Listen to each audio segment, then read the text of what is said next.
خرپوست در سراغ غذا بود. از نزد کونده درخت میگذشت. از پیشش موشک برآمد. موشک را دید خرسند شد. با خود گفت همین موشک را میدارم و میخورم. ناگاه موشک گفت السلام خالای خرپوستک.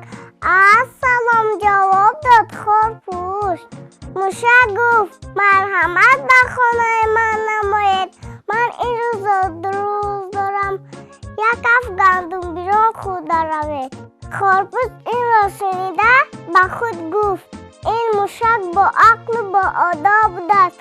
هم سلام گفت هم به مهمانی دعوت کرد. چنین موشک را خوردن به ادبی است. خرپوست تشکر گفته به خانه موشک در آمد. خانه موشک پر از مهمان بود.